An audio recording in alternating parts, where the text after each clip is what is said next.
কে তোমাকে নিয়ে গেছে ওখানে? বলো বলো বলো। ভগবান টেনে নিয়ে গেছে পূজা দিতে। Hello guys, good morning and welcome back to my channel Sinha lifestyle. প্রথমেই বলবো যারা ভিডিওটা দেখছো সবাই ভিডিওটা পজ করে একটা লাইক কমেন্ট করে দাও আগে, কারণ পেজটা আমার ভীষণভাবে ডিসডাউন চলছে, তো সবার একটু সাপোর্ট খুব দরকার। আর থাম্বনেল থেকে বুঝতেই পারছো আজকে আমরা যাচ্ছি শিব মন্দিরের পুজো দিতে, সাথে আছে আমার বান্ধবী আরও অনেকেই। আজ ছিল শ্রাবণ মাসের তৃতীয় সোমবার, যেতে চেয়েছিলাম সেকেন্ড সোমবার, মানে দ্বিতীয় সোমবারে যেতে চেয়েছিলাম, বাট কিছু প্রবলেমের জন্য যাওয়া হয়নি। যাই হোক, আমরা পৌঁছে গেলাম মথুরায়। আর এখন দেখতে পাচ্ছ তোমরা আমরা সবাই হেঁটে হেঁটে যাচ্ছি। পিছন থেকে ভাই বলছে যে আমরা এবার ভাইরাল হয়ে যাব, তা আমি বললাম পেজটা ডিসডাউন চলছে ভাই, ভাইরাল হতে পারবি না হয়তো।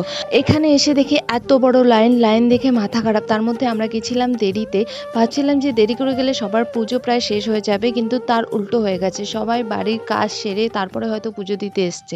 গাইস গাইস, এই যে দেখতে পাচ্ছ এই বৌদিটা একসাথে আসছি আমরা। চল একদম আগে আগে ঢুকে পড়ছে। আর এখন বলতেছে কি কে কে তোমাকে নিয়ে গেছে ওখানে? বলো বলো বলো। ভগবান টেনে নিয়ে গেছে পূজা দিতে, তাই লাইনে দাঁড়ায় নাই আমাদের। সত্যি আমি সত্যি ভাবতে পারি নাই এই ছেলেটার সাথে আমার দেখা হবে। দেখাও দেখাও মুখটা দেখাও। হিরো হিরো হিরো বান্ধবীর সাথে তাকাচ্ছি যে এই যে এই বান্ধবীগুলো রানু মন্ডলের দিদি। গাইস, রানু মন্ডলের দিদিকে পেয়ে গেছি আমি। দেখতে পাচ্ছি সব ভগবানের দয়ায় সব কিছু হয়ে যায়। অনেকক্ষণ দাঁড়ানোর পর আমরা মন্দিরের ভিতরে ঢুকলাম, আর আমার পা প্রচণ্ড ব্যথা করছে, তাই বসে পড়লাম একটু। আর বসতেই একটা প্রজাপতি এসে আমার হাতে বসলো, আর পারমিতা পাশ থেকে বলছে আমার নাকি বিয়ে লাগবে, প্রজাপতি গায়ে বসলে নাকি বিয়ে লাগে। এটা লজিক আমি ঠিক জানি না। যাই হোক, বিয়ে হলে অনেকেরই মনস্কামনা হয়তো পূরণ হয়ে যাবে।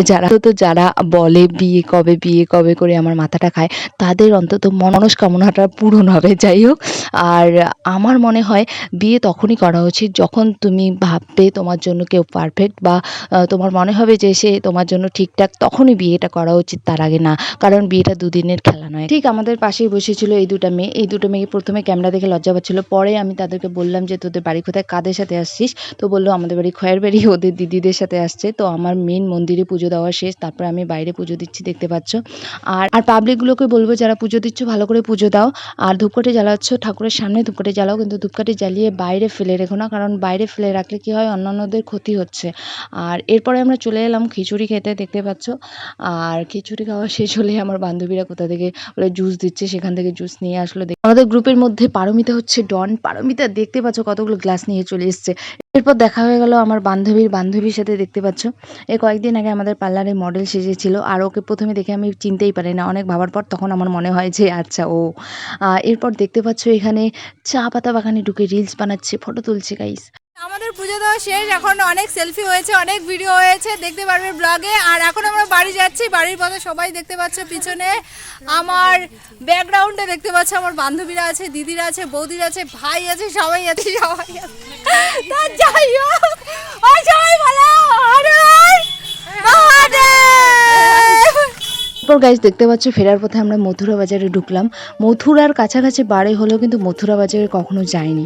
আর মথুরা বাজারে অনেক কিছুই পাওয়া যায়, মানে তোমার যা লাগবে সবটাই কিন্তু মথুরা বাজারে পাওয়া যায়, আর খুব কম দামেই নাকি পাওয়া যায় জিনিসগুলো, সেটা ড্রেস বা যে কোনো জিনিস সব কিছুই পাওয়া যায়। বাট হাট বাজারে আমি কখনো যাই না, কখনো ঢুকি না, বাট আজকে ফার্স্ট টাইম ঢুকছি মথুরা বাজারে। চলো দেখা যাক কী কী পাওয়া যায় এখানে। এখানে দেখতে পাচ্ছ যে জুতো টুতো সবই আছে, অনেক ধরনের বিভিন্ন ধরনের জুতো আছে, ড্রেস।